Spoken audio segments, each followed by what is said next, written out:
Buenas noches, esto es Latitud 23 Noticias. Mi nombre es Rafael Paremo y estas son las ironías del día. En Guadalupe, Nuevo León, una tubería de 48 pulgadas decidió jubilarse sin previo aviso y dejó sin agua a colonias de 3 municipios. Apareció un socavón de más o menos 2 metros en López Mateos. Vecinos grabaron el Niágara Regio en TikTok y el tráfico digno de fin de quincena. Pero el lunes, tras casi 24 horas de ardua chamba, Agua y Drenaje anunció a las 5:10 de la mañana que ya quedó reparada la fuga y que el servicio se iría restableciendo paulatinamente. O sea, un ratito más con botes en la regadera. Mientras tanto, el agua que no llega por la red, pues sí llegó en forma de río callejero, que algunos aprovecharon para llenar pues cubetas y otros, vaya, para recordar que la infraestructura también tiene fecha de caducidad. En la Ciudad de México, en Azcapotzalco, una tubería también de 12 pulgadas reventó y convirtió la avenida Antonio Valeriano en un río express. La fuga fue tan fuerte que doña María de la Luz la despertó porque su cama empezó a flotar. El sueño mexicano, pero en versión inundación. El agua entró a casas, levantó muebles, tiró electrodomésticos y dejó a más de uno haciendo diques con costales y escobas. Mientras, el gobierno cerraba las válvulas y prometía reparación lo antes posible. La excavación fue de unos 2.5 metros y se tuvo que cortar el suministro en varias colonias para controlar el desastre hídrico. La ironía, en una ciudad donde hay muchas marchas por falta de agua, aquí la gente perdió todo porque el agua sobró. 15 de las 19 personas detenidas tras los disturbios de la marcha de la llamada Generación Z ya fueron trasladadas al reclusorio norte. Enfrentan cargos que van desde tentativa de homicidio hasta lesiones y robo. La fiscal Berta Alcalde detalló que hay 3 acusados de intento de homicidio, otros por resistencia y algunos por lesiones y robo. Y un menor que estuvo casi 9 horas detenido, pero al final pues se determinó que no había pruebas suficientes. Bienvenidos al tutorial práctico del sistema de justicia. Mientras tanto, familiares se plantaron afuera de la coordinación gritando que son estudiantes, no criminales, e incluso una madre intentó bloquear físicamente la salida de una patrulla. El saldo, 77 policías lesionados, denuncias cruzadas y una marcha que ni fue juvenil y que terminó siendo ejemplo de todo menos del diálogo. El PRI, ni tardo ni perezoso, salió a ofrecer ayuda, asesoría jurídica gratuita a los detenidos. Donald Trump dijo que en algún momento podría hablar con Nicolás Maduro, pero también que no descarta mandar tropas o atacar objetivos en Venezuela. Es el clásico podemos hablarlo o te aviento un portaaviones. Estados Unidos ya tiene el Gerald Ford F-35 y 15,000 soldados, además de un combo completo de buques en la región, oficialmente para combatir el narcotráfico. En estas operaciones, 83 personas han muerto en ataques a lanchas sospechosas. Maduro, por su parte, dice que si hay diálogo será cara a cara. Mientras tanto, otros países del Caribe empiezan a aclarar que su territorio no es pista de despegue para aventuras ajenas. Y Colombia, que lleva años destruyendo laboratorios, se pregunta si alguien allá en Washington realmente lee los reportes o únicamente leen los tweets. En Colombia, los recientes bombardeos militares han dejado al menos 15 menores muertos desde agosto. El gobierno de Gustavo Petro afirma que fueron reclutados a la fuerza por grupos armados.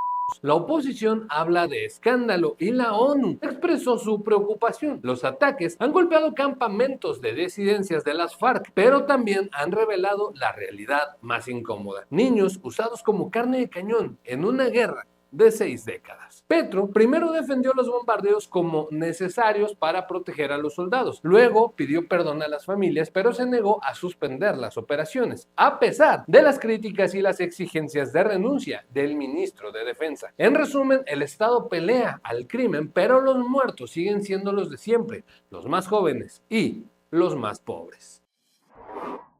El ex secretario del Tesoro de Estados Unidos y ex rector de Harvard, Larry Summers, anunció que se va a retirar de la vida pública después de que el Congreso publicara correos que evidencian su relación con Jeffrey Epstein, el financiero y de fallecido en prisión. Summers dijo que asume toda responsabilidad por seguir en contacto con Epstein, pero que solo dejará los reflectores, no así su plaza académica, es decir, menos foros, mismos privilegios. El anuncio llega justo cuando legisladores buscan obligar al Departamento de Justicia a hacer público todo el expediente de Epstein. Cada nueva filtración confirma lo que ya sospechábamos. El caso no fue solo un escándalo individual, sino un mapa detallado de con quién se codeaba y quién prefirió prefirió guardar silencio y no preguntar demasiado.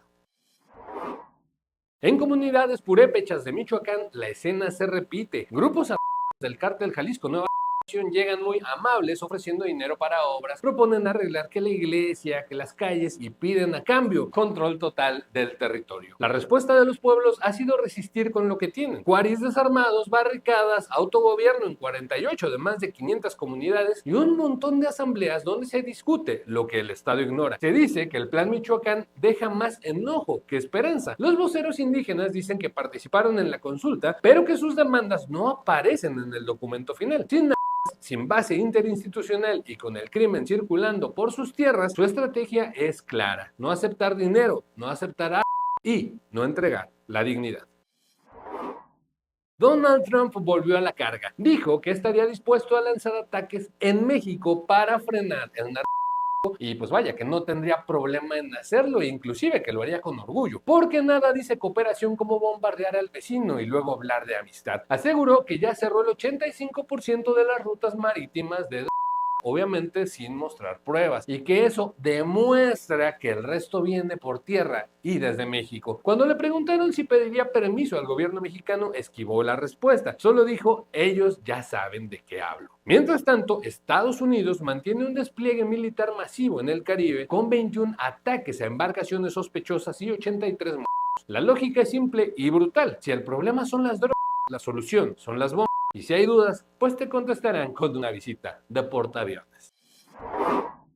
En Mazatlán, a 108 años del nacimiento de Pedro Infante, se anunció el festival Pedro Infante 2025. Porque hay artistas que mueren y otros que siguen llenando más que el medio cartel del Vive Latino. El homenaje incluye guardia de honor en su escultura de Olas Atlas, ofrenda floral, caravana motorizada hasta su casa natal, que ahora es un museo llamado El Rinconcito de Pedro, y un concierto con canciones clásicas interpretadas por el ídolo. Todo con entrada libre como buen amor de pueblo. El museo resguarda vestuarios originales de películas como A Toda Máquina y Pepe el Toro, piezas que fueron donadas por la familia. Pedro murió en 1957, pero su figura sigue siendo referencia cultural, soundtrack de cantinas, karaoke obligado y recordatorio de una época en que el drama mexicano se vivía en blanco y negro, pero se sentía a todo color.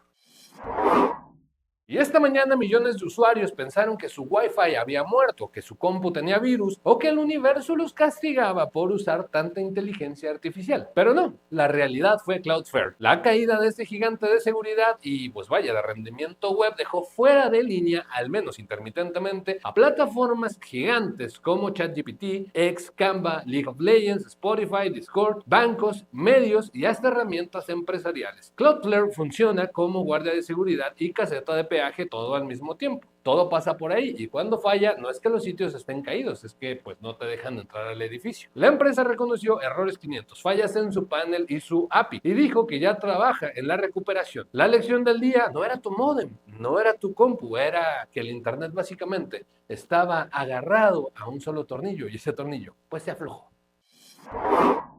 Y eso fue todo por esta emisión de Latitud 23 Noticias. Mi nombre es Rafael Páramo y estas fueron las ironías atropelladas después del puente de este día. Muchas gracias.